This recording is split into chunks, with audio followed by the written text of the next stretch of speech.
Welcome to the Glenn Mercer Show, where we talk all things vegan. If you're not already vegan, no worries, we'll get you there. If you are, tune in for health advice, information on climate change, and all the damage done by our most destructive industry, animal agriculture.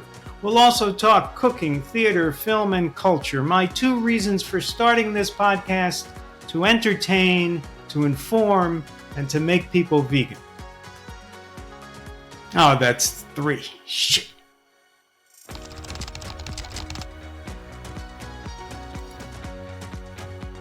Welcome to the Glenn Mercer Show. You can find us across all podcast platforms on YouTube and at realmeneatplants.com. My special guest today is my new friend, Paul Chatlin.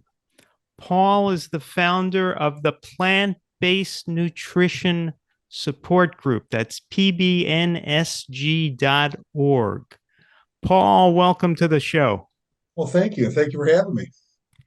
Now, Paul, you have a health journey that we all want to hear about, and it goes back 10 years to the year 2013. Is that right? Well, my journey really started as a young 10, 11, 12-year-old because my family was based on my dad and his brothers. And between the ages of 10 and 13, 3 of the 4 had to have bypass surgery. Unfortunately, 2 of them never made it off the operating table. My favorite uncle had quadruple bypass, and he never made it home, and he was never the same mentally. And that kind of shook the family and definitely shook me. And then down the road, I think I was probably, 15, 20 years later, my dad had quadruple bypass. So, that journey started quite a long time ago with heart disease. So you knew as a child that there was a problem in the family with heart disease. You know what, quite honestly, I knew nothing because, 10, 11, 12, I thought I was invincible. I lived the life of somebody who was, large and in charge and just, working out and doing all kind of crazy stuff growing up and eating whatever I wanted. And, I never even gave it a thought because I thought I'd live forever. And was that the same in your 20s and 30s and 40s? Yeah. I mean, I was I've always enjoyed athletics and working out and did a lot of different things and, made sure to do my, 5, 6 days a week of working out every day. And, and plus I had no governor on my switch when it came to food. We were foodies. Everything in my family's life was, what are you doing for breakfast, lunch, or dinner? And when I was that guy who would, instead of ordering, hey, give me 1 serving, I'd say, well, let's take 1.5 and I'll take half to go home. And I always will remember the day that they introduced the warm bread with olive oil or oil on the table with the spices. We'd go through a couple loaves. I mean, I just said no, I did not stop on it because I thought, hey, I'm just going to keep working out or I'll work out harder. And that was the thought that I had back then. Now, what was your weight like during these I years? was at, it's funny, I'm now 65, so I was 5'9.5", probably 5'8.5" now. But back then, 5'9.5", I weighed anywhere between 200 and 230 pounds. But if you look back at me, and I could provide pictures, I was a power lifter for a long time. And, I wasn't breaking records or anything like that, but I didn't have that much fat on me. I worked out. I really, really enjoyed always doing it. And I was always, I played tennis and, I made sure to get my biking in. So I was always very, very active. And so in your 20s and 30s, did you think back to your uncles and worry that there was a condition in the family of being susceptible to heart disease? Quite honestly, it was, in my 20s, 30s, and probably my 40s. It was a passing thought because I missed them and I didn't get to be with them. And I loved being with them as a young kid. But the connection, even though I was at the age of like probably in my late 20s, I was on cholesterol medication. Oh, in your late 20s, you were on Oh cholesterol yeah. Oh medication. yeah. My What kind cholesterol of num medication? well, it's interesting. I remember in my maybe late 20s, early 30s, getting my annual test, and my doctor would say, "Whoa, your cholesterol." At my high point, it was 347. Wow. And back then, my doctor would say to me, "Okay, we're going to try you on." It started with Zocor, and about a month into it, I woke up one day, could barely walk, and that was the side effect of Zocor. So he said, get off that medication right now. We'll try something else. And it took me about 2 days. And when I say I couldn't walk, I mean I was just taking baby steps. My whole body was aching. It was a muscle enzyme that was elevated to extreme. They put me on Lipitor. Everyone knows about Lipitor because remember back then it was Zocor, Lipitor, and Pravastatin. That's all you had. So I tried the Lipitor about 6, 7 months later. Same thing happened. Now, what was interesting is he also said, well, you need to change your diet. So start having like skim this, skim that, skim milks, all the. He never said eat fruits and vegetables, beans and whole grains. He just said, try the light this and the skim that. And that was it. My cholesterol, though, unfortunately, I got the side effects from Lipitor. And then he put me on the highest dosage of Pravastatin. And it worked. I didn't have the side effects, but it's the weakest of the cholesterol medications. And I kind of flatlined for the next, oh man, 20 plus years at somewhere between 220 and 280. And he would just say, this is what you do. This is it. Until that one day where I had angina and I was not well and I was sick and I didn't know why. And was this that day 10 years ago? Well, it was almost now 13 years ago. Yeah, wow, it's been 13 years. And literally, it was one of those things where, I'd wake up and I'd feel that elephant on the chest, as they describe it. It's a bizarre feeling. It really is. And I would sit there in bed and just wait because it would eventually go away. I would then, for the next 2, 3 months, go that same process where it would hit me in the morning. I wouldn't say anything to anybody. I would just sit there and just wait a while. It'd come at me at night sometimes, and but it was getting worse. And then finally one day, I was in a meeting at work, and it hit me during the day.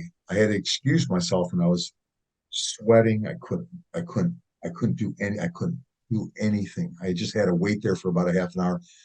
On my way home, I finally stopped at my wife's office, asked her to come into the conference room, and I explained what was going on.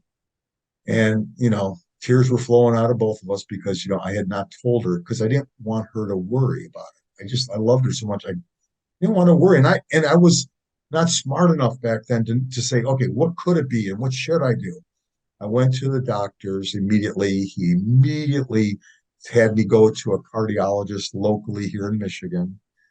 And I went through a series and battery of tests and up to a heart biopsy and a heart catheter. And this was an older cardiologist. And he said, I've been doing this for 30, 40 years.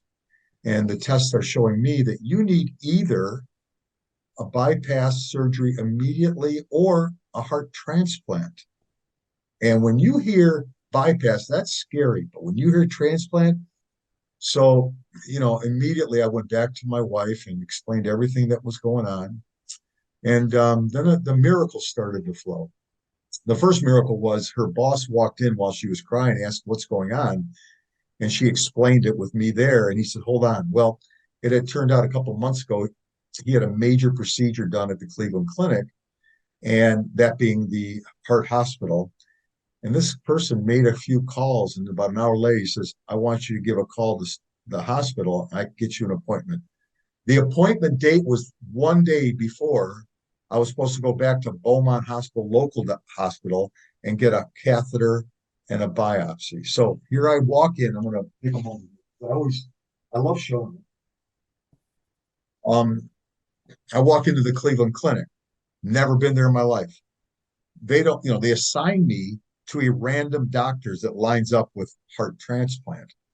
The doctor they assigned me to, I'll just give you his title. It's Director of Heart Failure, Intensive Care Unit, Section of Heart Failure and Cardiac Transplant Medicine.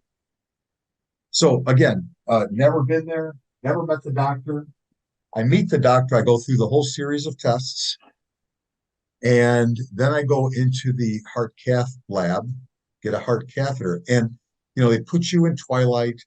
They got tubes everywhere. I am so nervous. And I just remember as I'm looking around, it's like a foreign land to me as I'm looking around. But How I'm old in were you at the time? 54. Hmm. I was in twilight, 53, 54. And I was in that twilight, so I could hear people for the most part, but I was so groggy, and I could hear him going, "Yes, yes, yes." And they finished the procedure, and I said, "Well, why were you saying that?" He says, "You don't need a heart transplant, but you do need immediate bypass surgery." Well, of course, then right there, I'm all prepped up to go. They're wheeling me in, and second miracle comes. First miracle was I met So this they were person. literally wheeling you in Oh yeah, I was to in get a bad shape. bypass. I had 100% block of my right artery, and the other ones were in the 60, 70 range. I'll get to that in a second, but yeah, and we get up to the door, and he looks at me. He says, "You know what? I've only offered this up to one other person in 20 years, but if you'd consider a lifestyle change, maybe we don't have to do the surgery." And I'm like, "Oh, yes, I'll do it."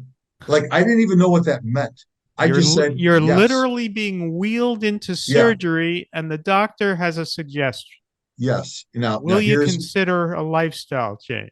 Yeah, now here's where it gets kind Uh, of crazy. First, just before he said that, how everyone when you're growing up, you go like, "Hey, hey, God, you get me out of this problem. I'll owe you one. I'll do something." right. Well, we all did it. I didn't always come through on those promises, but just before he said that, as soon as I found out I didn't need a heart transplant, I said, "Hey, if you get me out of this one, I'm going to give something back the rest of my like I'm going to do Uh, something. I promise I'll do it." So I'm being wheeled in. He says, "Would you consider a lifestyle change?" I'm like, "Are you kidding me?" And I'm like saying yes to something I have no idea. The next thing he does, he picks up his cell phone, and I hear him say, "Hey, Essie, this is Maze. I want you to talk to somebody." Now, at that moment, not only had I got lucky to get into the Cleveland Clinic, then they assigned me to a random doctor I never met, whose mentor was Caldwell Esselstyn. So I'm on the phone with this Caldwell Esselstyn, who I'd never met. And he's like, "Well, why don't you just go on home and I'll give you a call in the morning?" I'm like, "Great, no surgery, I'll do it." We drove back from Cleveland, got home at like 3, 4 in the morning. And he calls me at 8. We spend about an hour on the phone, gives me a list of things to do. And that's what started my lifestyle change and personal journey and my developing PBNSG and beyond. Now, as you were driving home from Cleveland to Michigan, having escaped heart bypass surgery, did you have any idea what kind of lifestyle change you were in for? Was there any chance they were going to tell you, we want you to be an Irish folk dancer? Did you know what you were in for? Total leap of faith. I knew a lifestyle change meant I was going to have to not eat the food I loved eating. So on the way home, I was looking for bad, that food, the last meal. And sure enough, from the moment I got off the phone with Dr. Esselstyn, the next move was my wife and I went to Whole Foods and we started label reading. And then my eyes started opening. And unfortunately, though, I was really sick back then. I mean, it wasn't just I had a blocked artery. I also had a left bundle block, a heart murmur, an enlarged heart and leaky valves, and scarsidosis of the right side of the heart. So basically, at that point, what they wanted me to do is have complete bed rest for 90 days to shrink the heart so the valves wouldn't pump out. So my life, being the most, very active, went to sleeping, 16 hours. And then when I wake up, I was hungry. So I'd have to start learning how to cook plant-based meals. And there were about 3 cookbooks at the time, and I really didn't love vegetables that much. Like I liked some of them, but not all of them. But I said to myself, I could do anything at that point for 14 to 20 for 30 days. I'll do anything. And then 30 became 60. And it was really weird that after like 14 days, some of the vegetables I grew up not liking, I started saying, I still don't like them, but I could eat them and they're okay. And the one thought I always had, and I want to share this with your listeners, is not only do your taste buds change, which is amazing, but also, I kept saying like a mantra, which is, the old, I I don't live to eat anymore. I eat to live. So I just load up on fruits, vegetables, beans, and whole grains. I could have as much as I want. Does it make me feel like it did when I would have a steak, lobster, corned beef? No, but it's good enough. It doesn't have to be great because what it's given me at 65 is I'm not, I'm healthy. I feel good. I'm never sore. I can't say I'm a kid because I do get reminded I'm older, but I feel pretty great when I'm around my buddies and I hear their, pills that they're on and the, aches and pains. I don't have that many aches and pains. So When Dr. Esselstyn informed you what your diet should be, uh, what was that conversation like? Did he begin by saying you're not going to have any more meat? What did he say? yeah, he's a pretty stern guy. He's pretty direct, and I like that. But he's like, no more meat, dairy, oil. Put your head around it. No more meat, dairy, oil, or fish. No more meat. Is so all of a sudden I'm like looking at the food groups and thinking, okay, whole wheat. Don't know if I like whole wheat noodles, but okay, we'll try that. Okay, all these vegetables I don't like. Okay, I'm gonna try every one of them. I'm diving all in. I always liked fruits. That wasn't a problem. And beans, I didn't mind. So some of it was like, okay, and the other ones were, doesn't matter. I'm gonna do this and I'm gonna see results. And you know what? I started all of a sudden I started, I wasn't able to work out. So at 220 pounds at that moment and about 60 days of bed rest, all of a sudden I started losing weight. I mean, I ended up losing about 70 pounds. And because of what 70 I was, pounds in how much time? oh, it was like 4 months, man. It was In quick. 3 or 4 months, and you spent the first 2 of those months in bed? Yeah, yeah. And you Because I was so out of it. even though you weren't exercising, the weight was coming off. Oh yeah. My exercise, like I said, was trying to figure out what plant-based foods I could manage. I was still trying to do some walking when I was awake, but yeah, very not as much, hardly any real exercise, but just changing my diet. And the weight just poured off. And the most beautiful thing was that cholesterol number of 347 started dropping to under 150, like right away. I go back for the checkup. My doctor's looking at me going, oh, not only could he see it, but my numbers showed it. And, that helps me and reminds me of how important a plant-based diet is for heart disease patients. But, my journey wasn't over. I made a promise to God.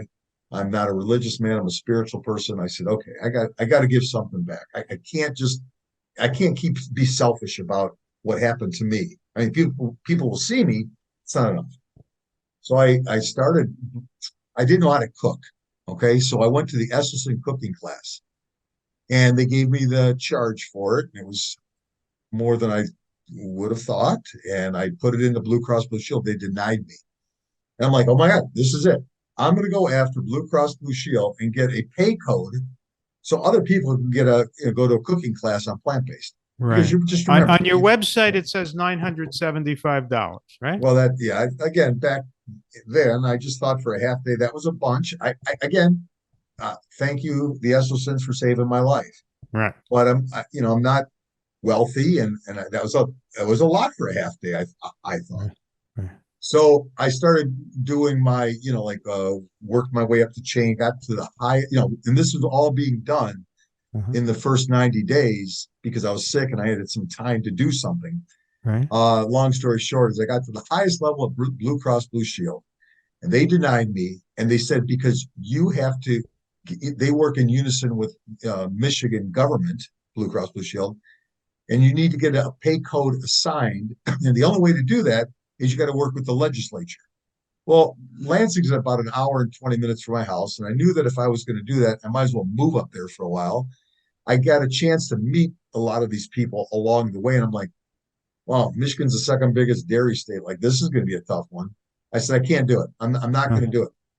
Instead, I decided, I got home that day and I said, I'm going to put a $20 ad in the local paper, and it's going to be like 3 sentences saying, I was able to stop and reverse heart disease. If you have heart disease, come to my house. I got room for 20 people. Within 2 days, 20 people had called me and were now planning on coming over to the house. And it was beautiful because of the 20, like 17 of the 20, I still know we're involved with the organization. I'll get to that in a second. And I said, well, I got to do this again. And, the following month, another 20 new people showed up. And again, these people are still with us today. And, you know, and I thought to myself, okay, well, I need a bigger venue. This is it. This is that moment where I'm going to give back. So, but I realized that I'm not a doctor. And even though I was reading everything I could, there wasn't that much out there back then. But I read everything I could, but I'm not a doctor. So when people were asking me doctor questions, I felt uncomfortable. A standard. My opinion is that would be an entry into any question. So I thought to myself, well, I need to find a doctor. So I called the heads of three major hospitals. I said, give me your lifestyle cardiologist. Give me a list of three. Trust me, it took me like a month to have these people call me back, but I was calling every day. And one name was repeated. It was Dr. Joel Kahn. So I said, well, if he's the one on all three lists, I might as well give him a call. Never knew the guy. Okay. Never heard of him. Never knew him. I called him. He invites me over his house. I didn't call anybody else. I knew at that point he was the right person. He was at Beaumont at that time. He was able to get us a bigger venue. And here we were, our very first meeting. He was going to do the science side. I was going to do the testimonial. We thought it was room for 80 people. We had 123 people show up. And it was amazing. And then, you know how you have a meeting and then you schedule something the next month and you think, okay, there's some attrition, right? Next month, 147 show up. Now, that room was filled and out the door. I don't know if Beaumont liked it, but the standard American diet that they were, pushing really didn't, work well with the plant-based words we were saying. And literally 3 days before our third meeting scheduled, they said we couldn't be there anymore. So I was going, okay, what am I going to do? I got 140 people. I got to call them and I got to find a place. Luckily, after calling churches, synagogues, schools, the Birmingham school system opened up their doors. And that's why all of our live meetings up till COVID was at the Birmingham 2 high schools because they could seat 1,000+ people. And they opened the doors when I needed it. So that's where PBNSG really began. And that journey was such a beautiful journey because things were live. And we bring speakers in every month. And I got an opportunity to meet the literal who's who of every speaker you could imagine. And, we would do a couple things. First, I'd fly them in. They'd have a nice hotel that was by the place. And I'd take them to as many medical schools as I possibly could because I knew that we needed to get young doctors to understand the benefits of nutrition before pills and procedures. So they would be with me for like 3 days straight. And I got to know them, and I'm unabashed. I will ask people random, everything, anything, because I'm a sponge for learning this stuff. And these guys were the greatest. And you go down the list, they were here. Okay. How difficult was it to set up these seminars in med schools where these plant-based leaders would address the students? Well, it started at Wayne State Medical School, and there was like a club, like it could have been like a vegan club. It wasn't a plant-based club, but it was a vegan club. And I met the person who was running the vegan club, and I explained what I was about and what I'd like to do. And they're like, hey, if you could bring the speakers in, we'll set aside a room and we could do it from, from now on. And Amanda Martin was the contact person in the initial connection to the med school. So all of a sudden she would post it and tell all her colleagues. And before you know it, we would have like 20 or 30 med students showing up because they knew that they were getting, they're all, they love it, education, and they were getting something they were not getting in school, which is nutritional education. So, and plus they're getting the greatest speakers in the world talking to them. So it continued and continued. And finally one day, and by the way, expanded, we went to U of M, Michigan State, Central Michigan, Oakland University, but we always went to Wayne State. And because the student group was so strong and together, they started bothering the faculty and the curriculum people that they thought, hey, look at Paul. If he could turn his life around and others, shouldn't we know that as young doctors? One day, the head of the curriculum said, "Hey, we're making a curriculum change. Why don't you create a curriculum here at Wayne State?" Now, it wasn't a curriculum as you would think, like just pure plant-based and nutrition. We decided to really just give 6 or 7 items of the 9 systems of the body, and then the professors could add it however they want. So they actually accepted it. It's something that is required. And I thought, wow, it took me a year and a half with 14 med students, first and second year, from all over the state, converging, me buying the meals and just listening to them because we were creating this curriculum. And I mean, it was a beautiful time. It really was, because I got all new respect for how tough med school is.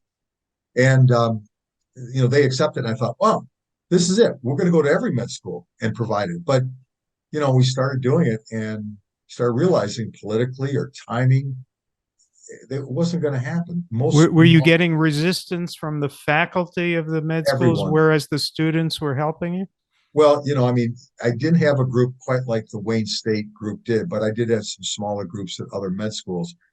But it was a total shutdown for the faculty because, they would always say to me, "Okay, I agree that, we should do this, but what did you want me to take away?" And I would always say, "You choose anything," because really the first words out of a doctor should be, "What are you eating?" And hey, Right. before I give you this prescription or give you a procedure, let's go 30, 60 days on a plant-based diet. Let's assess at that point, because then people would lose weight, see the numbers drop, and might be motivated to continue it. But doctors aren't doing that. And it's kind of mind-blowing to me. Here we are, today. And that medical course material I gave to Michael Clapper with his sole purpose of trying to get it in all med schools. And unfortunately, even the great Michael Clapper has gotten into no med schools that I know of. I mean, they all have, "Oh, we will," or "we might." But why is it that when people go plant-based, they can reduce the diabetes numbers, the heart disease numbers, other modalities, and it's not being taught at med school, where the doctors sign an oath to heal people before they get into pills and procedures? And it's mind-blowing, but it's political. So I had to say not goodbye to it. I still, willing to help people with it if they need it. But more importantly, we started growing as an organization. We started expanding around the country. We ended up having 54 small groups. We still had the speaker events. We had culinary events. And, I was busy. That was my full-time job, because I was on this mission of awareness. And then COVID hit. When COVID hit, you got to remember, most of our members, we're 60 and older. So we did a hard shutdown in February of COVID year, which broke my heart because now I wasn't going to see all these people. And Glenn, I want to tell you, when we'd have a meeting and there'd be 500 or 1,000 people in the seats at the high school, the most exciting moment, I got kind of goosebumps right now, just every time I think about it, was there was a buzz in the hallway before the meeting because people were converging that hadn't seen each other in a month, and they were healthier and they were happier. Wow. And it was such a great feeling. And then they got to, and it was funny because I would start my day going to the med schools at like 6 o'clock. And now our meetings ended at like, 9:30. And I'd have to kick people out at 10:30 to say, "I'm tired. I got to bring the speaker home and we're gone. I'm tired," But it was such a beautiful moment. And now it was gone because of COVID. We did a hard pivot and we do everything virtual. And, COVID gave me and a lot of older people one big benefit, which is exactly what we're doing right now. We're on Zoom. Yeah. So we all learned how to use Zoom. That's And true. it's, or some type of video. And, PBNSG, Plant-Based Nutrition Support Group, is the largest national support group. We still offer speaker events, culinary events. Now, instead of having the small groups, which we had 54 little community groups, we have like 15 strategic support groups. So if you have heart disease, you could be in a group of diabetes, or you could be in all of them. We have a whopping $20 a month membership, and that allows you to all of our videos. We recorded everything we did. We also have a perfectly plant-based cookbook. Great story was 23 chefs that contributed, all wanted to be part of the cookbook. So we produced a cookbook. It's amazing. Let's pause now for a quick commercial break, Paul, Okay. and we'll be back with more of Paul Chatlin, the founder of the plant-based nutrition support group, pbnsg.org. Be right back. All right, if you've ever wanted to show off your plant-based lifestyle and do it in style, here's your chance. We have some of the most amazing t-shirts, hats, accessories, coffee mugs, and more at shop.realmeneatplants.com. We have statement t-shirts that will bring a smile to everyone's face. I love the I want tofu tonight tee. Plus, we have podcast tees, Real Women Eat Plants gear, Real Kids Eat Plants, and Real People Eat Plants, just in case men, women, and kids didn't cover it all. Yeah, we love you and love that you want to show off that healthy lifestyle of yours. Again, check out our high-quality gear at shop.realmeneatplants.com and enjoy.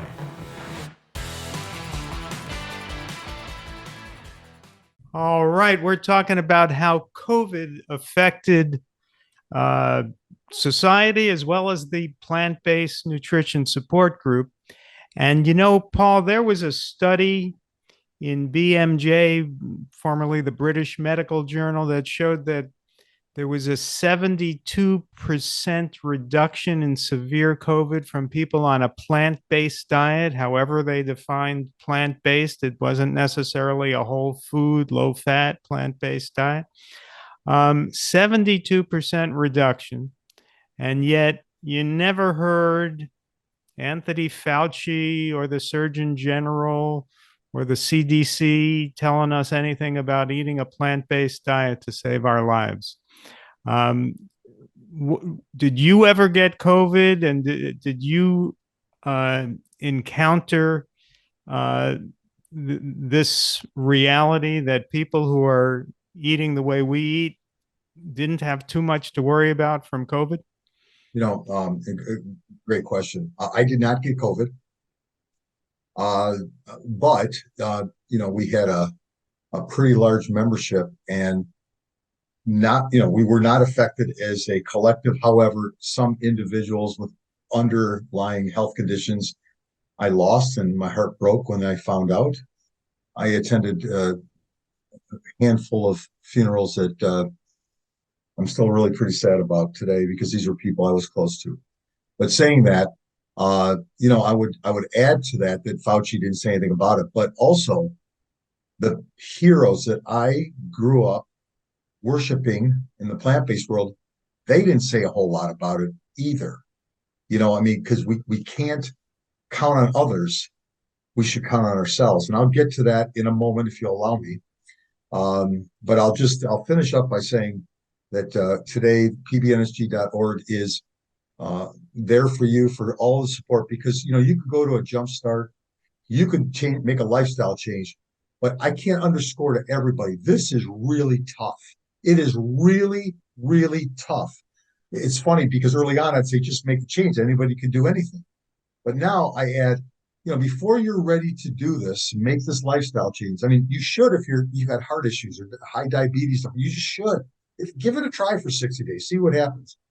However, the impact it had on everyone I loved, my life in travel and going out changed with a plant-based lifestyle change. And I now would say to somebody, before you are ready to make this big leap, a leap you should make, maybe seek some help, get some ways to get past some depression or sadness that you get, so seek some help before you're making this move. It would just help you. So saying that to people, as I mentioned, the plant-based nutrition support group is available because you need to get ongoing support. And we are an education organization. We stay in our lane of health. That's what we do. Now, let me interrupt you here. When you say this is tough, what are you referring to? Are you referring to the difficulty of eating the diet or the difficulty of dealing with other human beings? Yes. Both? Everything. I mean, It's here. I'll just expand just a moment. It's when you grow up eating meat, dairy, and oil is in everything. Just check out what you eat. Oil's got a whole bunch of names. So does sugar, so does salt, and it's in every product that's in the not around the perimeter of the grocery store, not in the produce section. Everywhere else, you got oil. Okay. So when you think you're eating well, look at, label read for a little bit. You'll be shocked. That number one. And so that's tough. Going to restaurants. Now, we were able to get some 20 restaurants in Michigan that could offer a meal. Now it's been reduced to like 4 because of COVID. But my point being is that I used to go out to dinner all the time. Now I just don't. Because a lot of places won't let you bring your own food in. People say, well, eat before and just have a salad. Well, to me, it was such a beautiful ritual of going out with people and friends and loved ones that I'm sitting there watching them gorge on food that they shouldn't be eating, and I'm here playing with my lettuce. I will say, admittedly, that I'm not a drinker, but my middle son turned me on to having an old fashioned. So at least my thing now is if I go out to dinner, first thing I do is order an old fashioned, and then I get through anything. So it's made it manageable. But traveling, I was traveling the world with my wife, and I can't. I can't. Now, that's about to change in 2 years because I finally got in touch with a cruise ship here, straight out telling you that I talked to the head of food and beverage, and he's like, "Oh, I don't think I can handle your diet restrictions." And I'm like, "Here, I'll send you 10 recipes. Just batch cook and make them over and over and over." And he's like, "Oh, I could do this." And I'm like, "Done," because I eat a boring life. Like I have oatmeal or salad in the morning. I have the other in the afternoon. It's dinner that I got to create. And I don't like cooking. I never have. I don't like cleaning. I don't like preparing. I just don't. But again, I eat to live. I don't live to eat anymore. Right. Now, So, on the subject of traveling, there are a few vegan traveling groups popping up, like there's Vegan Johnson Journeys, which is no oil, whole food cooking. So there are some options popping up now. it's about these many. I mean, I'm saying that you're popping up, but you have to be at the right place, right time, all that stuff. So Right. it's difficult. And then the other difficulty is, when you're in a house divide, my beautiful, loving wife, my best friend, her family lives to 100 and she eats, well, but doesn't eat plant-based. So never been an issue. We got respect of 25 years of marriage. And we're good about that. But it's like when I'm around my whole family, I'm the only one other than my oldest son who's plant-based. So it's the old, early on it was like having discussion, having conversation, and now you be you, I be me. They get to see how I look and how I feel, and but it is that's difficult. But so may I continue? Of course. All right, let's take just a moment of education. I think this is a fun time to do it, and I want to get into the rest of my story. So first, if it's okay, I'm going to put this up so everyone can see it. So this is What kind of test is that? it's a endothelial test strip. I'm going to try and here you go. You can see, everyone can see it now.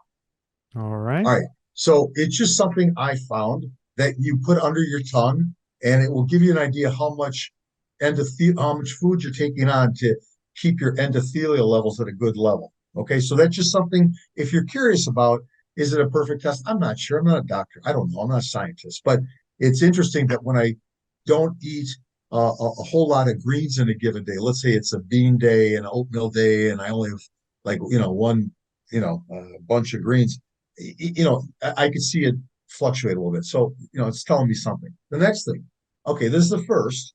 This is gonna be fun, huh? We're going to be making Zoom history right Zoom now, history. ladies and gentlemen.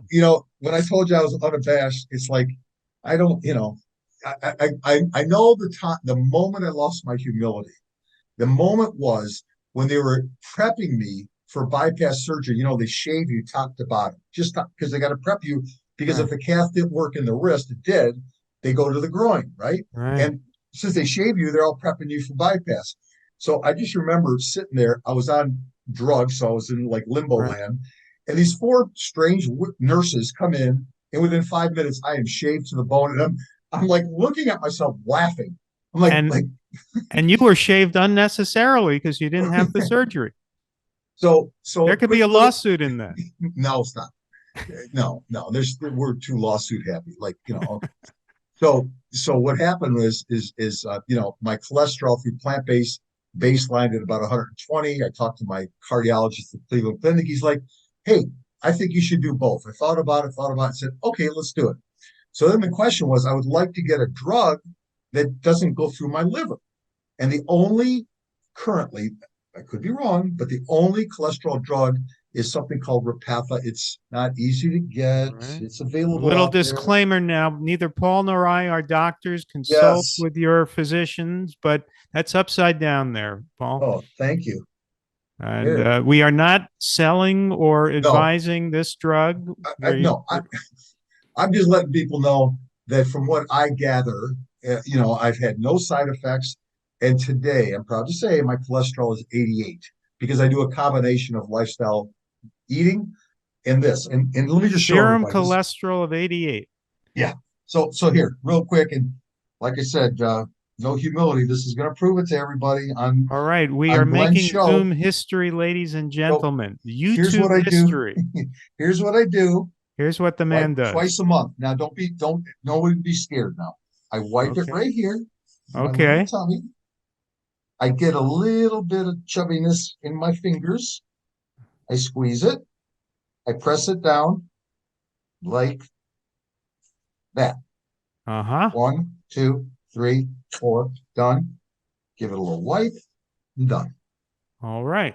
I do that twice a month. That helps keep your cholesterol at these remarkably low numbers. Yeah. And on top of the whole food plant-based diet. That's correct. So there's your little advertisement segue into, so long story short now, and I'll pick up the pace if everyone could strap in and hold on to something. So this continued, the growth of the organization continued, COVID hit. And then all of a sudden, about a year ago, I started getting angina again. Angina was getting me again. I'm like, how can this be? I mean, so of course, I talked to people, blah, blah, blah. And it turned out that in my lipid panel,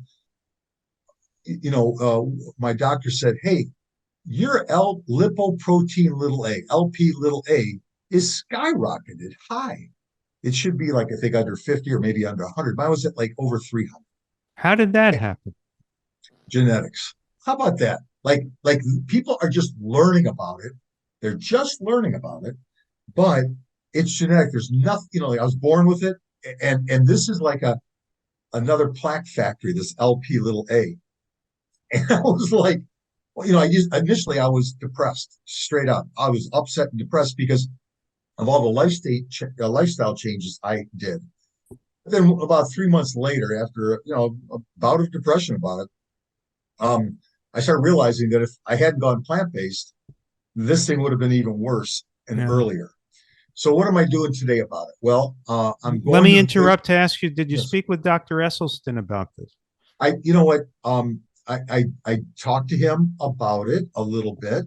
I also went out to the world and said, anybody have any recommendations? And a doctor gave me some information.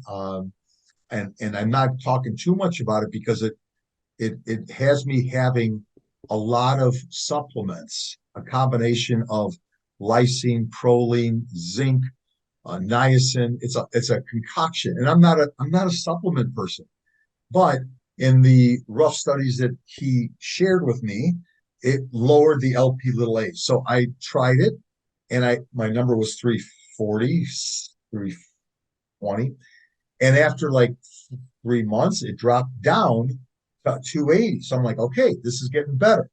So I'm gonna get. So then I went all in with a few more supplements, and at the end of September, I'm going back to the Cleveland Clinic for a checkup. I will have the LP little a tested, and I will post my results. So I'm committed to trying to do everything I can that genetics gave me, high LP little a. Plus, they're now in phase 3 study for a shot you take again every 2 weeks, and in phase 2 they were able to lower LP little a by 95%. Wow. So help is on the way, but you know how it works. It could be 2, 3, 4 years from now to get it approved and all that stuff. But part of the reason I'm going to the Cleveland Clinic is I'm meeting with the doctor who's running the phase 3 trial. So I'm crossing fingers that I get in be one of the 1,000 and I don't get the placebo. But if I can't, then there's nothing I can do. I just keep eating plant-based, keep taking the supplements, and live my best life. So that's a kind of an interesting bit of And are knowledge you too. having any more angina?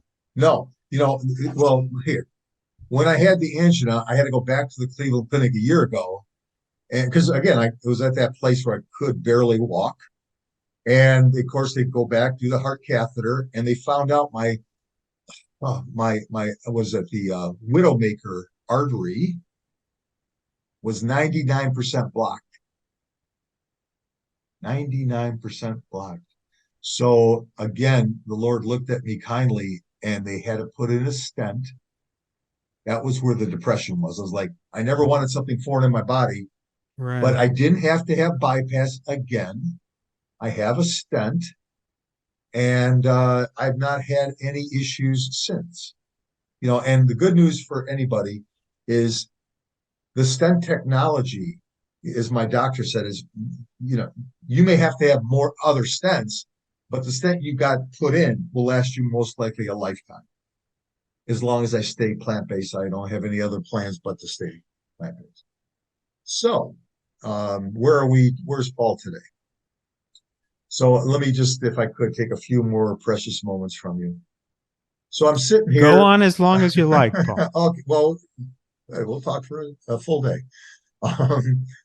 So I'm sitting there like, here I am, kind of wallowing in my plant-based drink of whatever. Oh, by the way, since you gave me a little more freedom for time, we created, a friend of mine, Timmery, gave me a great recipe for infused water. So everybody, it's just a few ingredients and it's so refreshing. So I'm going to give it to you and then I'll get into where I am today. Okay. Everyone ready? Here we go. Go ahead. You take water. I used about a half a gallon in a pitcher. I take 4 bags of hibiscus tea and put it into the pitcher with the water. I then add, and by the way, play around with it. I did, but what's got me enjoying this so much, I take an apple and kind of quarter it and drop it in. I take an orange, quarter it, drop it in. I add some lime juice. I put it in my refrigerator, and 24 hours later, it's a beautiful tea color. And just give it a try. You're going to love it. It really is. It allowed me to not have to, it's like water, this, and my guilty indulgence is chocolate soy milk. Okay, there you have it. That's what I like. All right, now saying all that stuff, where am I today? So about 6 months ago, I said, I started realizing that, you've got the beef industry and they're doing great. And you got the Dairy Association and they're doing great. You never hear anything internal with them. And, I've been lucky enough to know all the greats in the plant-based world. And let's just get real. I'm going to show you a visual. The world of plant-based nutrition was so small to begin with. And through COVID, it's about take this amount and then knock it down by like a lot. We're, we're not a voice. We're just. You're saying that COVID had a deleterious effect on the plant-based movement? Yeah, I think that, agree. It's like I take it from the, thousands of members that we have. It was 10,000, email people that I connected. And, a lot of them were just checked out. It was COVID made it tough and they just started eating some bad foods again. I'm not making a blush and a broad stroke to everybody, but I think that people kind of gave up a little bit for a while. They were home for a long time. See, the reverse should have happened. COVID should have been a wake-up call to eat plant-based because obviously it was people who were obese and with type 2 diabetes who suffered the most from COVID. Well, think about this. So, like, you look back, you look at plant-based and it's like you had the China study, that science was all there. You had a couple other great books, How to Reverse Prevent Heart Disease. But nothing new has changed. The science has been the same for 30 plus years. You had Forks Over Knives. And you had nothing. You've had other good movies, but nothing like, oh my God, Forks Over Knives level. So there hasn't been a lot of excitement, a lot of things going on. And yet you take the top 10 or 20 people, the people I love and respect, and I look up to.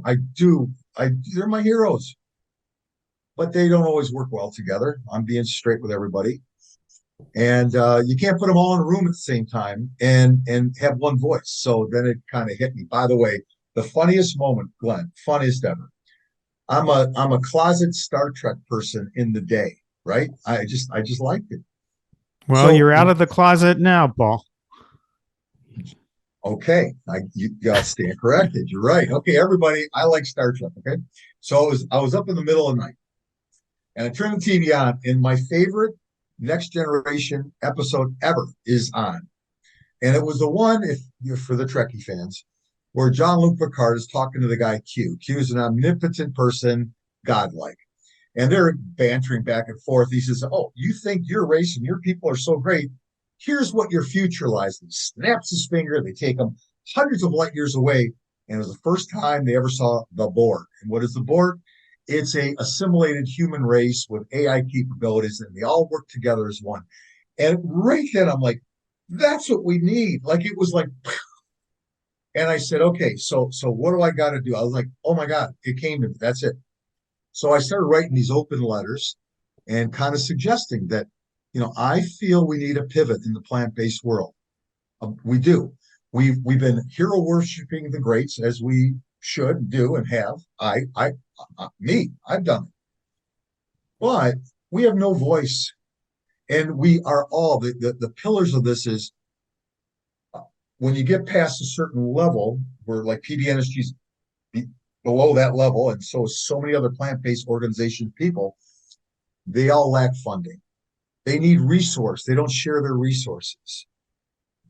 They all are stretched ridiculously thin with activity. They have all been hurt. It could be they had to shut down, or somebody promised them something that didn't happen. Whatever it was, there was some pain along the way. But the people that I've now met, they're all beautiful people who care. They have a high integrity, and they want to make a world of difference like I do, like you do.